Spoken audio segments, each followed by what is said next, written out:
눈 뜨면 달라지는 세상, 말만 하면 변해버리는 세상. 여러분의 문화 트렌드 가이드가 되어드리겠습니다. 안녕하세요. 문화야 놀자 진행을 맡은 고민정입니다. 네, 문화야 놀자 박권입니다. 반갑습니다. 반갑습니다. 잘 지내셨죠? 네, 이 개나리. 네, 개나리. 봄. 그야말로 요즘 완연한 봄이 아니겠습니까? 그러게요. 네, 그래서 봄에 제가 이 계절에 발맞춰서 옷도 이렇게 제가 컨셉을 패션 이렇게 감각이 화사하게. 괜찮아요? 네, 너무 괜찮아요. 예쁩니까? 얼굴 하나도 안 보여서 네. 너무 괜찮습니다. 고맙습니다. 네. 오늘 이 봄이 되니까요. 사람들이 참 활기찬 이런 거리 분위기가 느껴지거든요. 그렇죠. 자, 이럴 때 제가 오늘 왜 이런 말을 하냐면 네, 왜 오늘 이런 말을? 이유가 있습니다. 뭐죠? 뭐냐면 네. 그 게스트 분인데요. 이분 때문에 이런 말을 하게 됐어요. 어떤 분인데요? 한 가지 일도 똑바로 하기 되게 힘든 세상입니다. 네. 자, 그런데 연관성이 별로 없는, 공통성이 별로 없는 이 두 가지 다른 분야, 두 가지가 아닙니다. 네. 여러 가지 분야에서 이 일을 모두 다 훌륭하고 재미있게 일을 하시는 이분을 제가 발견을 해서 이 그것도 보석 같은 분을 문화에 관련돼서. 네. 오, 좋습니다. 빨리 만나봐야죠. 네, 문기주 작가님 모시겠습니다. 어서 오십시오. 어서 오십시오. 예, 안녕하십니까. 문기주입니다. 사단법인 한국 e스포츠 진흥협회 회장, 그리고 크로왕스 쇼핑몰 회장직에 있으면서 상록스 디질러브 올드 영화제 대회장, 한류문화 강국 추진위원장을 맡고 있습니다. 어떻게 하면 문화가 강한 대한민국을 만드는 것에 기여할 수 있을까를 고민하면서 탑을 쌓는 마음으로 여러 장르의 글을 쓰는, 그리고 책을 내는 작가로 활동하고 있습니다. 자, 그 소개를 좀 들어봤는데 우리 고 박사님도 지금 두 가지 일을 다 잘하신다고 했잖아요. 네. 지금 문학 얘기, 글 쓴다는 얘기도 해주셨고 네. 지금 뭐 또 직함이 많으십니다. 너무 많아가지고. 훌륭한 일들을 지금 여러 가지 하고 계신데 어떻게 이 문화와 사업을 넘나들고 계신지 좀 하시는 일 설명 좀 부탁드리겠습니다. 예, 이제 제가 경험인데요. 돈 100만 원이 없어서 시집을 못 낸 일이 있었어요. 그래서 이제 사업을 말하면 어떻게 하면 많은 고용을 창출하고 많은 수익을 낼 수 있을까를 계획을 하잖아요. 그래서 그 계획이 실행이 돼서 돈을 벌면 어떻게 쓰이는가가 굉장히 중요한데, 예를 들어서 재투자한다든가 주주들에게 배당을 한다든가, 또 일정 부분은 어려운 환경에 있는 사람들, 또 불쌍한 사람들을 위해서 기부를 하잖아요. 이것은 가슴이 열려야 되는 것이에요. 그렇죠. 또 문학의 경우는 내가 가슴으로부터, 마음으로부터 느꼈던 것을 글을 써서 노트에 담아 놓는다면 머리를 쓸 필요가 전혀 없어요. 왜냐하면 내가 누구인지, 내가 무엇을 말하고 싶은지 생각, 의, 느낌까지도 사람들에게 알리고 싶거든요. 그래서 책을 내요. 책을 내는 순간은 어떻게 마케팅을 해서 많이 팔려서 내 책을 많이 보게 할 것인가 라고 생각해요. 그렇기 때문에 저는 문학을 하면서 사업이 굉장히 중요하다. 또 사업을 하면서도 가슴이 굉장히 중요하다. 그래서 시너지보다는 같은 선상에서 두고 그렇게 일을 하고 있습니다. 그런데 사실은 이런 말씀만 딱 들어보면 뭐 머리와 가슴 이런 부분들 얘기하고 그런데 말씀만 딱 들으면 누구나 다 할 수 있을 것 같지만 현실적으로는 그렇지 않죠. 어렵죠. 어떻게 말도 안 되는 얘기죠. 못해요. 자, 그래서 약간의 계기가 있지 않았을까 싶은데요. 예를 들면 그 글 같은 문학 이런 작가의 길도 만만치 않은 길이잖아요. 소위 말하는 뭐 재능, 어릴 때 뭐 이런 계기가 있었나요? 관심, 꿈이 있었다던가? 한국문인협회 안산문학 동인지에 네. 시 소리와 인생이 이제 기재가 되면서 등단을 했는데요. 네. 이때 그 소설가 윤우명, 이강우 시인 등과 함께 이제 동인이었죠. 근데 삶을 직시하지 않을 수가 없었어요. 책을 하나 내더라도 돈이 많이 필요하고 그래서 저는 경제활동을 했죠. 25년 지난 이후에 네. 내가 그동안 이제 경제적 안정을 찾아서 습작에 넣어 꺼내서 보니까 나에게도 이런 표현이 있었나? 재능이 있구나. 한번 써보자. 내보자. 이렇게 된 거죠. 근데 바로 이렇게 피드백이 굉장히 좋았습니까? 처음에 하자마자? 그러니까 어. 그 어렸을 때부터 써놓던 이제 습작들을 예. 25년이 지나서 이제 꺼내 보니까 네. 아, 내가 상상할 수 없으리만치 표현이 있고 또 재능이 있다고 제 스스로 느꼈어요. 그래서 한번 내보자. 이제 책을 낼 때 책을 내려면 안 팔리니까 지금은 돈이 필요하잖아요. 그렇죠. 이제 경제적 안정을 찾으니까 그 사업을. 예, 그렇게 된 거죠. 생각해 보니까 어릴 때부터 우리 문기주 작가님께서는 어릴 때부터 문학 소년이셨네요. 그렇습니다. 네, 문학 그리고 소년이고 재능도 있으시고. 책을 내려면은 좀 돈이 있어야 되니까. 네네. 그래서 이제 또 사업을 해가지고 사업과 작가의 길을 이렇게 같이 가게 되는 굉장히 좀 사업, 문학 사실은 굉장히 좀 상반된 이미지가 있거든요.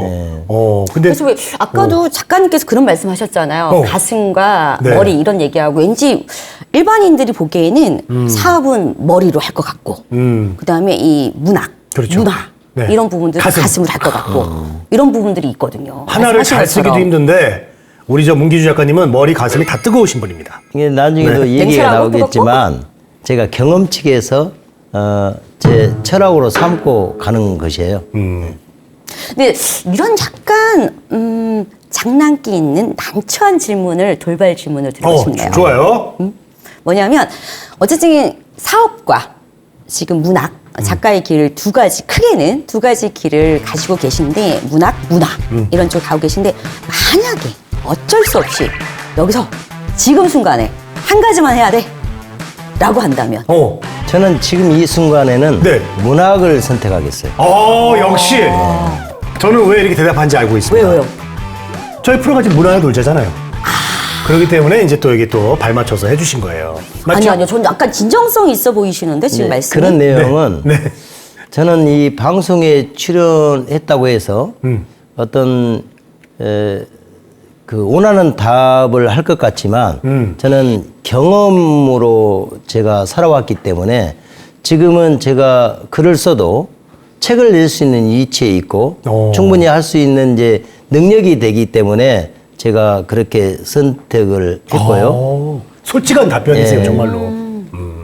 그러면 왜 지금 아까 제가 돌발 질문 드렸는데 왜 이 딱 한 가지 선택을 했을 때 아주 솔직하고 기꺼이 이 문학의 길로 하시겠다라고 하는 가장 큰 이유가 뭘까요? 이제 1992년에 제가 등단을 했지만 네. 돈이 없어서 경제활동을 했다고 아까 말씀을 네네네. 드렸잖아요. 근데 작년이었어요. 한맥문학동인지에 하수나 사랑에서 등 5편을 응모를 했는데 제가 신인상을 받았어요. 그렇게 등단을 했죠. 그런데 그 5편 모두가 제 고향 네. 화순을 소재로 했어요. 화순? 네. 오. 그래서 제 고향을 소재로 해서 이제 글을 써가지고 네. 신인상을 받았던 자체가 저한테는 굉장히 보람된 일이고 그렇죠. 행복한 일이더라고요. 그렇죠. 뭐, 이 문학 중에서도 장르가 있지 않습니까? 뭐 시도 있고 에세이도 있고 소설도 있고 이런 분야가 있는데 우리 문기주 작가님께서는 이 문학 분야에서 특별히 애정이 있거나 강한 분야가 어떤 분야가 있을까요? 저는 장르를 가리지 않았어요. 제가 솔직히 전문 분야에서 문학의 기승전결을 배운다든가 뭐 도치법이나 이런 표현법이라든가 은유법을 배운다든가 그러지 아니었기 때문에 저는 현대사의 인물이나 그다음에 경제서나 그다음에 에세이나 여행서나 시집이나 장르를 가르지 않고 썼고 책을 냈습니다. 네. 그럼 특별히 왜 보통 영화 같은 경우에도 그런 거 있잖아요. 영화도 보면은 네. 연령과 나오지 않더라도 그렇죠. 뭐 영화 아카데미다 이런 데서 약간 그 배우는 과정들이 있잖아요. 뭐 맞아요. 10개월 동안, 6개월 네. 동안, 1년 동안 이런 과정이 있잖아요. 그리고 문학도 보니까 그런 아카데미 과정들이 꽤 있더라고요. 혹시 그런 쪽에 또 그러니까 배우시고 한 고민정 건지. MC님께서 이제 말씀하셔서 제가 대답을 하자면 경계라는 것이 애매해요. 어떤 거냐면 들숨과 날숨, 가고 오고 그리고 밤과 아침 밤 12시에 개종시가 12분을 딱 울리잖아요. 네. 그러면 오늘이 끝났지만 또 내일이 시작이기도 해요. 네네네. 그래서 문학도 그렇고 사업도 그렇고 어떤 경계가 사실은 애매하고 또 없어요. 그래서 저는 가슴이 느끼는 대로 또 마음이 허락하는 대로 글을 썼고 또 글을 그대로 또 내보내기는 힘들어요. 그래서 또 편집이라는 것이 있고 또 편집을 하면은 내 의도와 좀 다르게 약간 각색되는 경우도 있더라. 그것이 또 문화를 발전시키는데 꼭 필요하다. 또 내가 가지는 그런 고집만 가지고는 또 발전성이 없다. 네. 그런 것도 이제 경험치로 느끼고 살아가죠. 그러면 이제 92년도에 이제 등단하셔가지고 작가 길을 좀 걸어오시고 현재는 또 사업도 하고 계시고 그런데 작년에 그 한맥 문화 거기에도 등단한 걸로 제가 알고 있거든요. 이거는 또 어떤 작품으로 등단을 금방 하셨나요? 말씀드렸다시피 네. 제 고향 네. 화순을 소재로 해서 네. 화순아 사랑해서 미안하다. 아. 또 여기에 백아산 이야기, 그다음에 운주사에서란 말이 있어요. 운주사. 예, 예. 그 운주사라는 곳은 천년고찰로서 와불이 있어요. 제가 그 와불이 누워있는 형상이잖아요. 와불. 예. 그래서 그런 거라든가 또 원형석탑이 있어요. 네. 그래서 운주사에 가면 예전에 어렸을 때 흰 옷을 입고 어머니, 할머니들이 기도를 해요. 네. 그리고 운주사가 배의 형상을 띄어가지고 그 탑들이 돛담배 형상을 하고 그러잖아요. 네네네네. 그래서 그런 것들을 심도 있게 이제 관찰을 해서 네. 시로 써서 신인상을 받았죠. 어. 예. 그래서 등단을 한 겁니다. 아, 원래 이 문학 쪽에 재능이 또 원래부터 많으신 작가님이시네요. 아니 근데 제가 이제 시를 쓰시는 분들도 좀 몇 분 알고 있는데 네네. 보통 고향을 소재로 많이 쓰시더라고요. 네. 그러니까 저희 어머님도 시인이세요. 근데 저희 어머니는 이제 고향이 목포신데 또 유달산을 또 소재로 시를 많이 쓰시는데 우리 문기주 작가님도 고향에 대한 사랑이 좀 남다르신 것 같아요. 그 문기주 작가님이 또 그 앞에 붙이는 이 단어가 있더라고요. 문기주 작가라고 그 앞에 하고 고향하고 그 화순하고 향수를 또 네네. 향수와 고향을 사랑하는 작가. 네네. 그래서 향수를 그리는 작가, 문기주 작가 이런 표현을 많이 쓰더라고요. 너무 잘 어울리는데요. 아, 딱 보는 순간 느낌이 그렇게 딱 오나요? 향수가 나지 않습니까? 네, 고급 향수 냄새. 아, 좀 약간 유치했어요. 저희는 그 고향 중에서도 누구나 다 고향이 있지 않습니까? 근데 이 고향을 또 그렇게 애절하게 사랑하고 미안하다는 표현까지 하면서 네. 이 글을 쓰게 그러니까 되고 고향에 대해서 글을 쓰신 이유 네. 어떤 걸까요? 예, 화순은 단순히 제 고향이보다는 어머니입니다. 가는 곳마다 정이 흐르고 역사가 있는 곳입니다. 사람과 사람 사이에 정을 느끼게 하는 끈이 있다면 네. 그것을 만남이라고 인연이라고 하는데 하수는 인연을 넘어선 제 자신이라고 생각을 해요. 그래서 일기를 쓰듯이 나를 써야 되겠다. 곧 화순을 써야 되겠다. 화순을 알려야 되겠다. 그것이 이불 속에서 누워있는 편안함처럼 그렇게 느껴져요. 그래서 화순을 소재로 글을 많이 쓰고 있습니다. 아니 근데 보통 고향 제 고향이어서 이런 표현을 쓰는데 작가님께서는 화순이 나다 이렇게까지 곧 나다. 그러니까 나와 일치시켜서 나에 대한 삶에 대한 얘기를 쓰는 건 당연한 거 아니냐. 아, 이 정도 대단하신데요. 고향이 어디세요? 저는 서울이에요. 네, 태어나기가 서울에서 태어나서. 네, 서울 사람 같죠? 네네네. 서울 사람. 네네네. 아니, 저 궁금한 게 작가님, 화순이 그러면은 저기 좀 어떤 곳인지 좀 어떤 매력이 있는지 그거 좀 말씀해 주세요. 예, 이제 제가 중학교 때 15살 정도가 됐는데요. 우리 삼효정이라고 있어요. 제 덕산 마을에. 네. 거기에 이제 느티나무를 당산나무라고 하는데 네. 그 삼효정이라는 것은 그 문씨 가문의 삼형제가 어찌나 효성이 지극한지 나라에 이제 그 면함 체육관선이 나라에 상소해가지고 지어준 정자인데 거기에 딱 누워서 마음이라는 책을 제가 읽은 적이 있어요.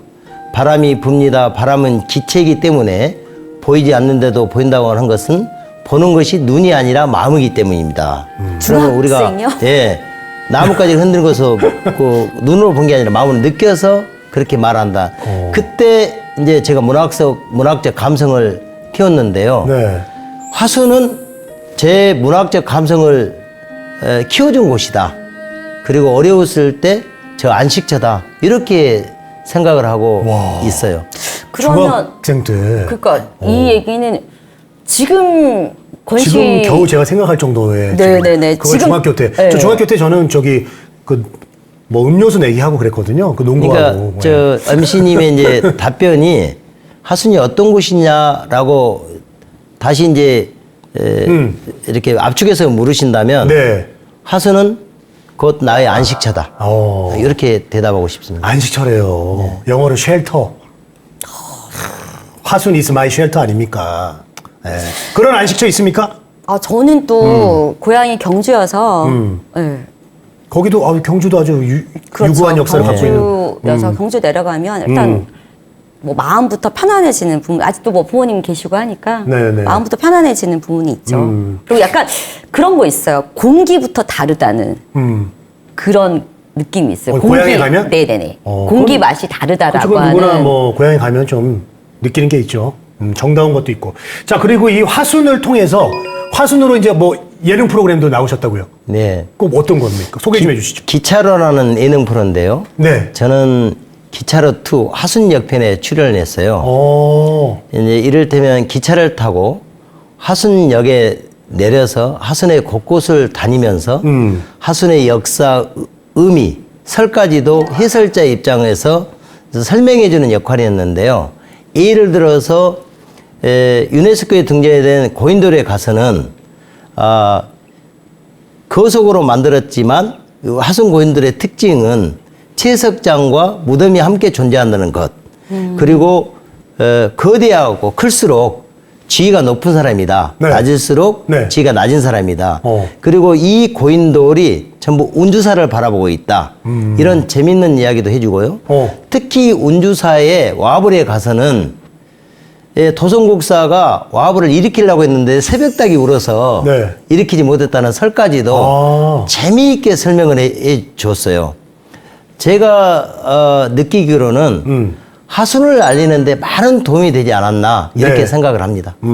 그거 한번 보셨어요? 혹시 기차로? 잠깐 초반에 딱 가고 근데 오히려 거기 가고 싶다는 생각도 들었지만 또 화순 이러면 가서 이런 문화 네. 기행을 하고 나서 또 저는 뭘 먹나 이런 먹거리, 먹방, 그러니까요. 여행 이런 부분들도 관심이 또 되게 많이 들더라고요. 작가님의 책도 좀 읽어보고 싶은 생각이 들었고 저도 그 기차로 좀 봤습니다. 그 먹거리도 좀 생각이 나는데 말씀하셨듯이 그 저 볼거리 좀 얘기해 주셨으니까 우리 화순 맛있는 것도 얘기 좀 해주시죠.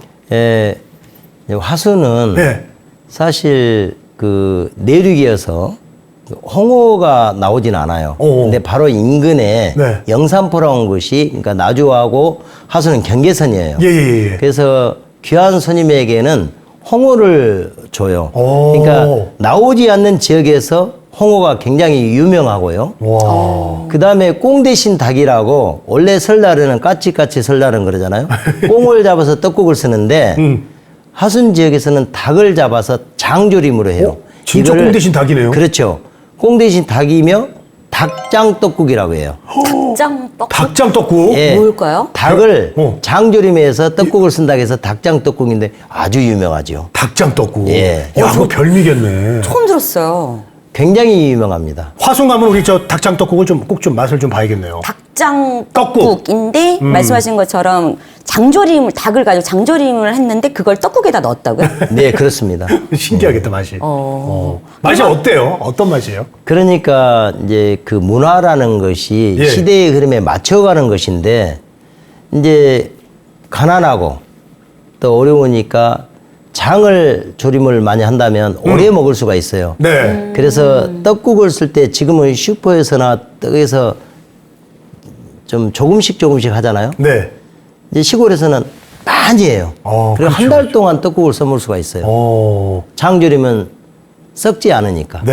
그러니까 변하지 않으니까. 어. 이제 그런 것을 통해서 홍어도 발효식품이어서 그렇죠. 그것도 썩은 거거든요. 넣고. 그러니까 홍어 탄생이 바닷가에서 홍어를 잡아서 내륙까지 오는 동안에 썩었더래요. 네. 근데 하도 배가 고프 먹었더니 배탈이 나지 않는 거예요. 나중에 알고 봤더니 발효식품인 거예요. 그래서 하순 지방에서는 그런 발효된 음식이라든가 오래 먹을 수 있는 것을 음식 문화로 삼지 않았나 생각하면 또 애잔함도 있습니다. 내륙 지역이기 때문에 오히려 또 그런 음식 방식이 저장 방식 필요하지 않았나 약간 생각이. 비슷하네요. 얘기 들어보니까 뭐 안동의 간고등어 이런 부분들도 사실은 이런 다 그런 맥락이에요. 네네, 그런 맥락으로 예. 되어 있는 부분이어서 자, 그러면 우리가 저 화순 얘기 나온 김에 우리가 이제 화순을 만약에 여행을 간다면 이제 기차로라는 예능 프로도 하셨으니까 처음 갔다면은 우리가 어디를 들리고 어디를 들린 다음에 어디를 맛보고 어디서 마무리를 하면 좋을지 한번 우리가 랜선 여행을 한다고 생각하고 소개를 좀 해주시죠. 저희는 지금 그 우희재 작가님의 그 방송을 보고 네. 화순에 너무 가고 싶어요. 그러니까요. 그곳에 가고 싶다. 그런 안매가 있어요. 네. 랜선 여행. 천년고찰 또 천불천탑 운주사도 있고 네. 세계 유네스코에 등재된 화순 고인돌도 있고 거기 들렸다가 CNN이 선정한 세량지도 있지만 네. 무엇보다도 화순 적벽을 추천하고 싶어요. 어디요? 화순 적벽. 화순 적벽. 적벽. 적벽이라는 것은 창랑천이 밑으로 흐르고 노을이 지면 그 바위가 적색으로 변한다고 그래서 와. 적벽이라고 하는데요. 네. 하순 적벽은 수몰지역이에요. 30년 동안 출입이 금지된 곳이에요. 그 이유는 광주광역시 120만 명의 당시에 식수원이었어요. 그러다 개방이 됐는데요.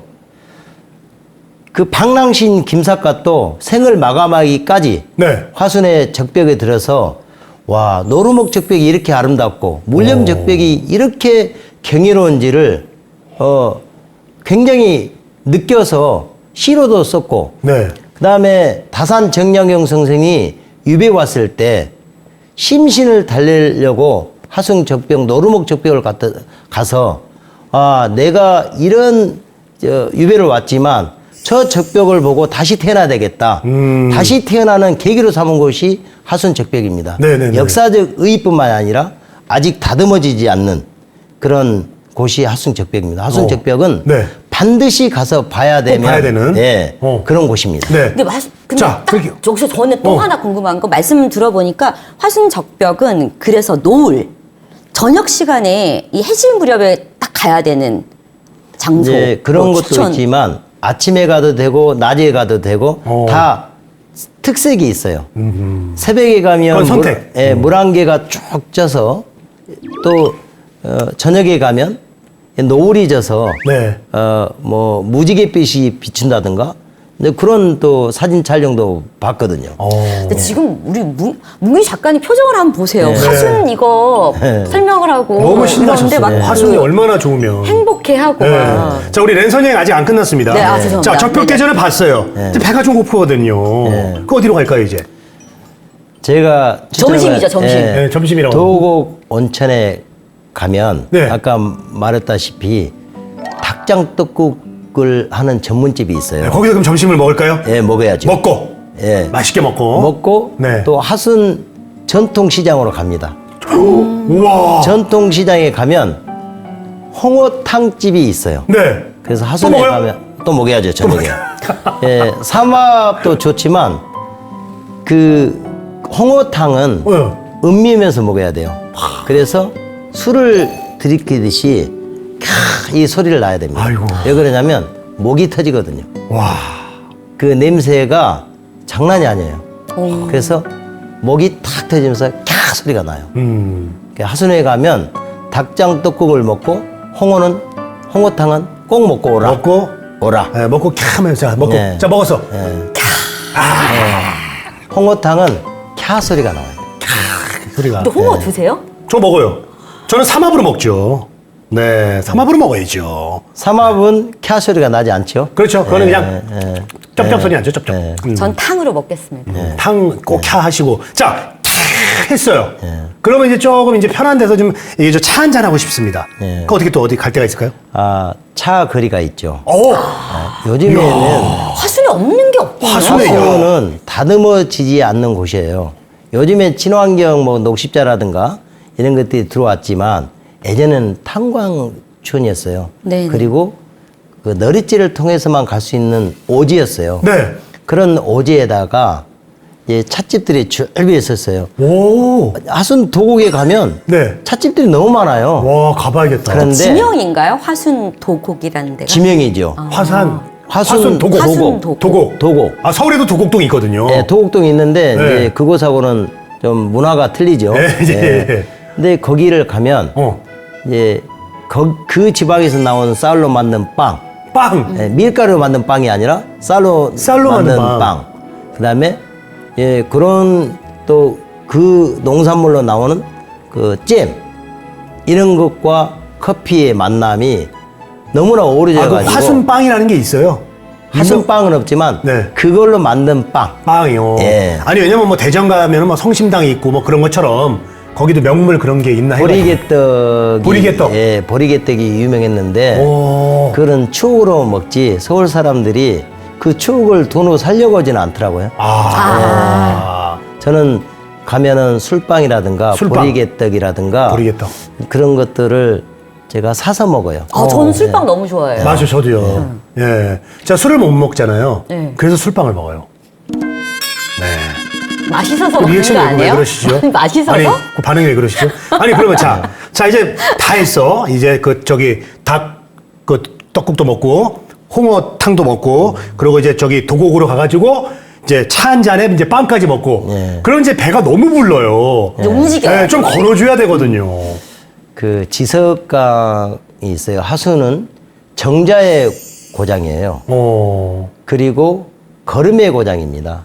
저희들 학교 갈 때도 거의 30분을 걸어서 학교를 갔어요. 네. 그리고 지석강을 지나서 가야 했어요. 비가 오면 산등성을 넘어야 되기 때문에 학교 갈 때? 학교를 가지 않을 때가 너무 많은 곳이에요. 아싸! 네. 그래서 뭐 좋아해요. 하순에 가면 하순 읍내에서 남평 드들강까지 가는 지석천을 걸어라. 남편 뭐요? 드들강. 드들강. 예, 드들강이라고 어렵다. 많이 들어보셨죠? 드들강 못 들어봤네요. 못 들어봤는데요? 남평 드들강이라고 있어요. 근데 그거를 지석천이라고 해요. 아, 그래요? 지석천이라고 하는데 이게 영산강 상류입니다. 아, 영산강. 예. 그거 굉장히 큰 강인데. 상당히 크죠. 그렇죠. 그래서 지석강은 영산강의 상류다. 네.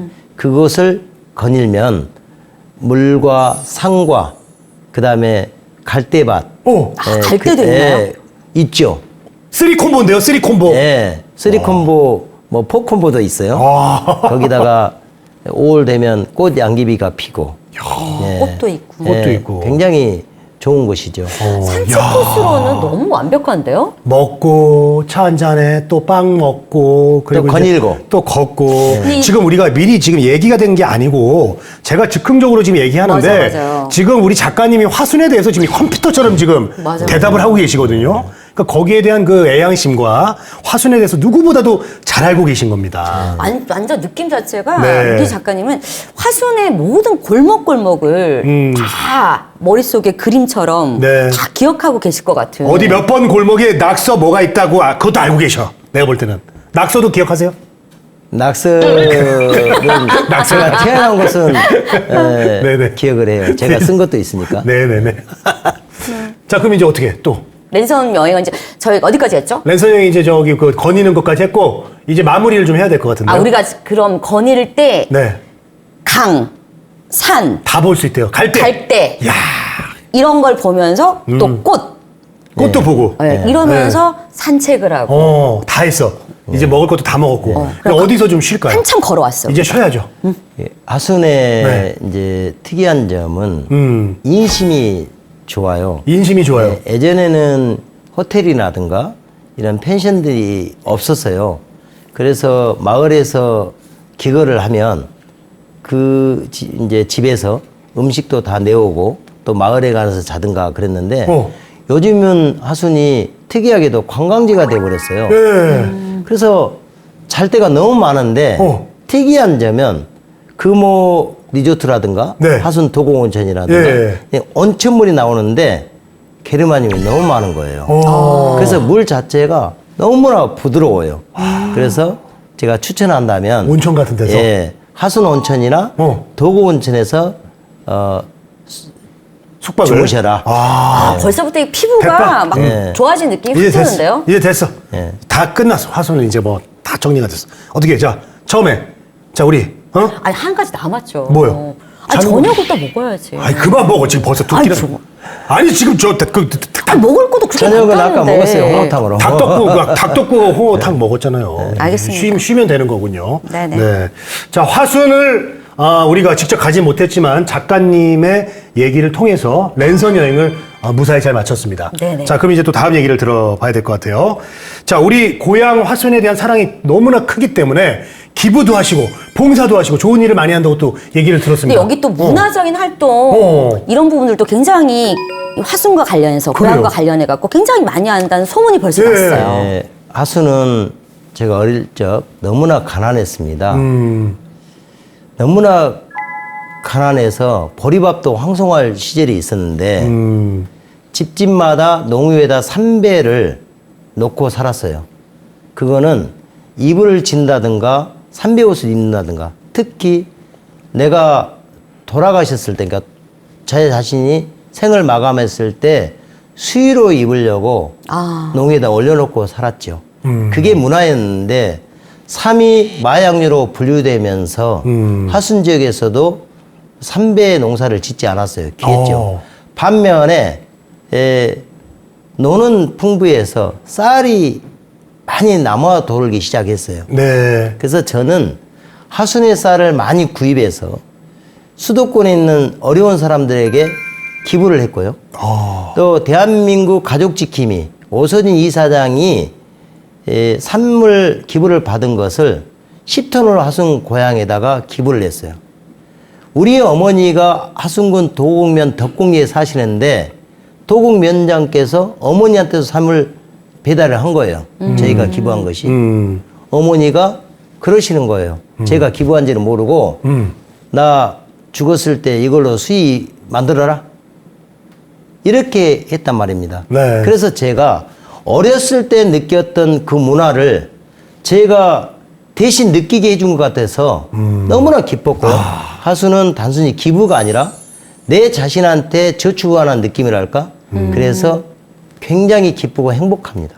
아니 뭐 화순 사랑은 보니까 홍보 보통 이제 이런 분을 홍보 대사라고 뭐 말씀을 드리는데 표현을 하는데 네. 그 표현 가지고 뭐 가늠할 수 없을 정도로 네. 화순 사랑이 너무 지극하셔가지고 네네네. 화순 저 홍보대사를 좀 하셔야 될 것 같아요.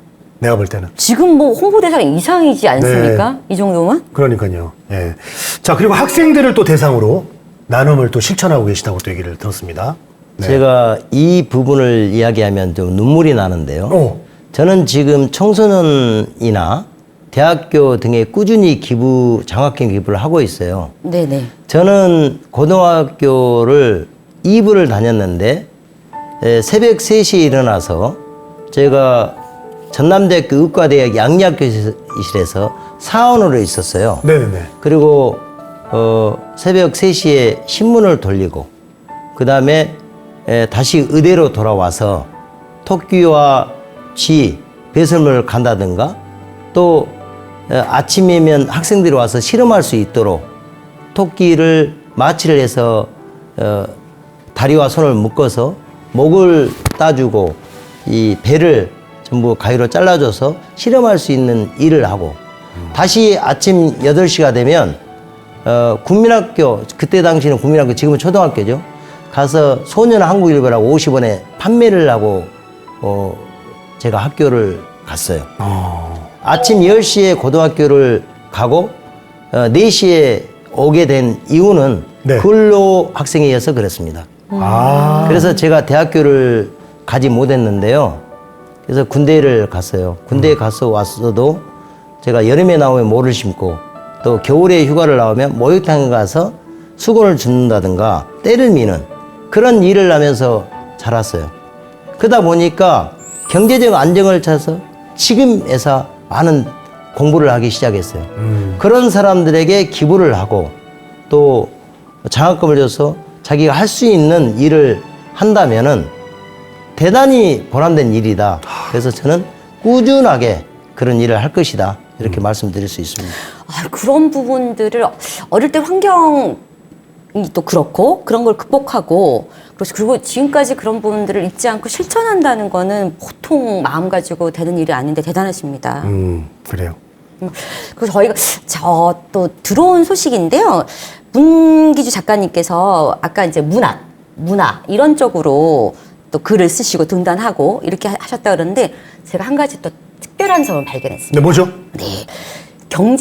전문 경영인이시잖아요. 사업도 하시니까. 네네, 사업도 하시고. 그런데 문학 쪽으로는 항상 문학 쪽, 이런 쪽만 하셨는데 경제서를 네. 또 집필하셨다. 경제서도 쓰셨어요? 네네. 네, 문기주의 경제 이야기인데요. 제가 30대 때 어느 쇼핑몰에 본부장을 맡으면서 네.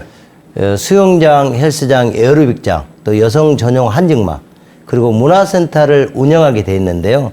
그때 법령이 문화센터가 있으면 기억하실 겁니다. 셔틀버스를 운영할 수가 있어요. 맞습니다. 근데 기억납니다. 제가 셔틀버스 28대를 운영을 하면서, 그러니까 셔틀버스는 어떤 역할을 하냐면 동네 곳곳 뭐 골목마다 손님들을 태워서 이제 우리 쇼핑몰에 오게 만들잖아요. 네네네. 그러니까 회원 수도 많이 들고 그분들이 쇼핑을 해요. 네. 그래서 그 주위에 있는 대형 쇼핑몰보다 훨씬 매출을 많이 올리는 그런 것을 경험으로 삼은 적이 있는데 네.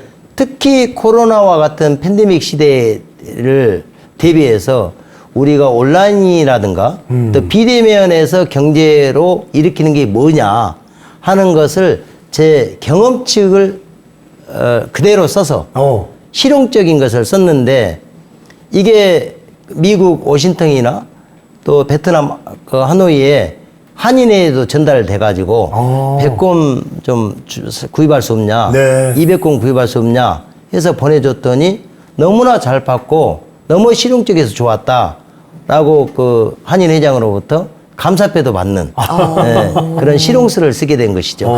아니면 또 경제 박사도 아니시고 네네네. 경제 공부를 한 것도 아닌데 본인이 뭔가 운영을 하면서 거기서 나온 경험치로 책을 쓰셨는데 그냥 너무나 반응이 좋았던 거네요. 근데 그게 사실은 정말 찐 네. 경제 서적이 될 수 있는 거죠. 그렇죠. 왜냐하면 원칙 이런 것보다 본인이 경험하면서 네. 거기서 느끼고 맞아요. 했던 이런 프로세스를 정확하게 또 솔직하게 다 기록해서 하는 것 자체가 도움이 되는 거죠. 네. 우리 그 문기주 작가님은 책을 쓰실 때 지금 문학서도 쓰셨고 경제지도 집필을 하셨는데 책을 쓰실 때 중요시하는 점, 그게 어떤 점이 있을까요? 저는 그 표현에 있어서 굉장히 자유스럽습니다.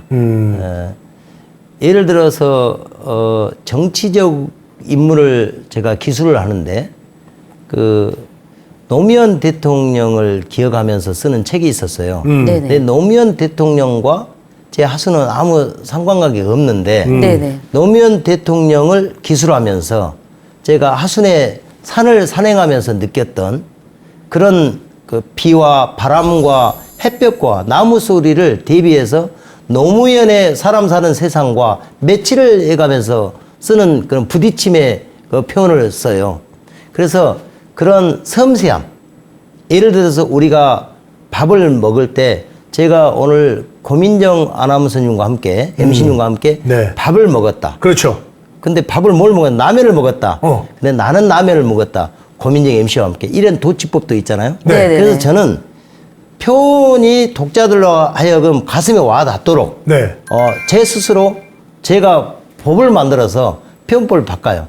그것이 문학학자들이 보면 그것이 이 사람은 개판이라 할지라도 저만의 방식을 만들어가서 쓰는 것을 굉장히 중요시 여기고 있습니다. 나만의 원칙, 나만의 표현법? 그렇죠. 근데 이제 그게 얽매이지 않고 자유롭다고 하셨잖아요. 그렇죠, 그렇죠. 좋습니다. 네. 그리고 그 별명이 있으시던데요? 예. 어떤 혹시 별명? 아세요? 아니, 저는 모르겠어요. 어떤 별명이시? 저는 오뚜기라고 해요. 넘어지고 깨어져도 일어서는 오뚜기. 오뚜기. 네, 별명이 예. 기억나시죠? 예전에 오뚜기. 이렇게 아유, 알죠. 오뚜기를 누가 몰라요? 그러니까 사람이 지나온 삶을 기억하지 못해요. 네. 또 앞으로 해야 될 것은 계획을 하지만 실천하기도 어렵죠. 근데 저는 아까 말씀드렸다시피 돈이 없어서 때도 밀고 학교도 늦게 가는 그런 아픔이 있었잖아요. 그리고 사업을 해도 늦어요. 굉장히 느림이 정치편이 안 되는 거거든요. 그래서 제가 실패도 받고 어렵잖아요. 그런 경험이 나를 다시 일으키는 디딤돌이 되더라. 그래서 사람들에게 말하고 싶어요. 주저하지만 않는다면, 내가 어렵다고 해서 그것을 포기하지 않는다면 지금 시행하는 것이 가장 빠른 거다. 예를 들어서 어떤 사람이 그래요. 제가 기부를 많이 하니까 이 사람 정치를 할 것이 아닌가. 시기를 하면서 제가 아까 쌀과 그 삼배를 하순에다 줬다고 했잖아요. 네네. 그런 사람이 도국위원장한테 가서 왜 이렇게 줬는지 진짜 줬는지 물어봐요. 왜 제가 정치에 나올까 봐. 그래서 라이벌이 될까봐. 그래서 네. 제가 아까 저기 홍보대사라고 한 거예요. 그래서 저기 화순 군수라고 저는 안 하고. 늦은 나이에 80, 90 되는 할머니가 한글을 배웠을 때 저는 그분한테 찾아가서 절을 하면서 너무 경이롭다고 말하고 싶어요. 근데 어떤 사람들은 신분 세탁하려고 늦게 공부를 배운다라고 말하는 사람이 있어요. 저는 그 사람들이 밉습니다. 생각지도 못했네. 예. 할머니, 할아버지들이 공부를 늦게 배우면 존경합니다. 존경해야죠. 배웁니다. 네. 라고 말을 하는 것이 원칙이지. 그쵸. 시기를 하면서 폐마해 버린다면 정말 못 배운 사람들이 어떻게 살아가겠습니까? 그런 사람들이 정말 이런 배움이 문제가 아니라 그런 사람들이 인성이 부족한 거죠. 저는 인성을 넘어서 그 어려운 사람들이 다시 일으키게 하는 것에 대한 최대의 걸림돌이라고 생각을 해요. 근데 이제 우리 여기 오신 분들 보면 다 그 지금의 자리에 있기까지 그 전에 정말 다양한 일을 해보셨다는 공통점이 있습니다. 우리 문기주 작가님도 정말 많은 일을 하셨네요. 그리고 또 이게 한 번에 뭐든지 사람들은 다 지금 현재만 보잖아요. 맞아요. 그래서 이 현재를 보고 과거에도 그랬을 것 같다. 똑같이 이렇게 보는데 사실은 현재 모습도 있지만 현재 모습을 가지기 위해서 과거에 노력하고 실패하고 일어나고 이런 과정들이 있었기 때문에 또 오늘이 있는 거고 그렇지 않겠습니까? 그래서 실패했을 때 제일 힘든 게 뭐냐면 받아들이고 다시 시작한다는 게 굉장히 힘들지 않습니까? 어떻게 다시 일어나실 수 실패를 있었는지. 좀 극복하는 방법 좀 네네. 알려주십시오. 겨울은 봄을 향한 과정이고 어둠은 밝음을 향한 과정입니다. 그러나 터널을 지날 때에는 누군가가 꺼내주거나 내가 기어서라도 가지 않으면 밝음이 오지를 않아요. 삶에는 노력이 분명히 필요하죠. 네. 삶과 죽음의 사이는 백지 하나입니다. 우리가 살아있다는 것은 소리가 나야 돼요. 물이 고여있으면 소리가 안 나고 흘려야 소리가 나듯이 그렇죠. 이 소리가 나는 것은 맑은 소리가 나야 되거든요. 좋은 쪽으로. 네. 그래서 저는 그런 것들이 뭐 어둠이 있어서 밝음 오는 것은 노력하지 않아도 와요. 시간이 되면. 그거를 감기에 걸렸듯이 치유가 되는 거잖아요. 근데 터널 속에 있다는 것은 노력하지 않거나 누구의 도움을 받지 않으면 나올 수가 없어요. 그런 것에 실망하지 말고 정말 내 몸 사려서라도 그거를 나오면 살 수 있다. 또 해낼 수 있다. 그런 용기가 필요한 것 같습니다. 저한테도 그런 거예요. 그래서 철학이 후회가 용납되지 않기를 바라면서 이해가 용서되지 않기를 바라면서 확고한 신념을 갖고 살아가는 것. 그거를 제 인생 목표로 삼고 있습니다. 다시 말씀해 주세요. 와, 굉장히 괜찮은 것 같아요. 네. 네. 와닿아요. 후회가 용납되지 않기를 바라면서 네. 잠시만요. 후회가 용납되기를 바라지 않으면서 이해가 용서되지 않기를 바라면서 내 이해가? 스스로는 용서되지 않게 확고한 신념을 갖고 살아가는 것. 그러니까 뭐냐면 남들이 나를 이해해 줄 필요가 없어요. 내가 이해 안 해도 될 만큼의 확고하게 살아가는 것. 그것은 다시는 실패를 하지 않겠다는 의지가 아닌가 싶어요. 저랑 참 많이 다르시네요. 저는 빨리 먹기를 바라면서 빨리 소화가 되기를 바라면서 그렇게 먹고 있거든요. 네. 자, 그러면 마지막으로 또 우리 그 작가님이 오늘 또 이제 그 글 쓴 거에 대해서 이제 문학에 관련돼서 얘기를 해주셨기 때문에 1부 끝으로 마지막으로 우리 작가로서 앞으로 계획을 좀 말씀해 주시죠. 제 에세이집인데요. 제가 이제 서점에 가서 다양한 사람들이 자신의 이야기를 썼던 그 책을 읽어보면 저도 제 자신에 대한 이야기를 쓰고 싶어요. 내가 사랑을 했는지 또 미움을 했는지 왜 미호를 했는지, 미움이라는 것이 관심이 있어서 미워하게 됐는지를. 그래서 부모님에 대한 공경심과 사랑도 있고, 지인들 간에 또 좋은 감정도 있고, 남녀 간의 이성도 있고, 여러 다양한 것이 전부 사랑 아니겠습니까? 네. 사랑을 나누고 사랑과 또 미움 사이에 또 어떤 공백이 무엇인지를 저는 심도 있게 써보고 싶어요. 제 자신의 이야기를 써보고 싶습니다. 그것이 실패인 인생이라도 또 앞으로 성공할 수 있는 씨앗이라도 제가 그래서 글로써 메타버스적인 내가 꿈꿔왔던 것을 가지지 못한 것을 아바타로 만들어서 가상현실에서 현실인 것처럼 꾸며낸 것처럼 그래서 사랑은 같은 마음으로 같은 곳을 바라보면서 같이 가야 하는 것이다라는 것을 정의를 내리고 싶어요. 제가 쓰고 싶은 관심 있는 책이 그러한 내용입니다. 네. 네, 네. 아, 얘기 들으면서 저절로 생각하게 되고 또 저절로 반성도 또 살짝 하게 되고 그리고 계획도 세우게 되는 그런 시간이었습니다. 오늘 그 문기주 작가님 모시고요. 저희가 얘기를 나눠봤는데요. 네. 느낀 바가 많으시죠?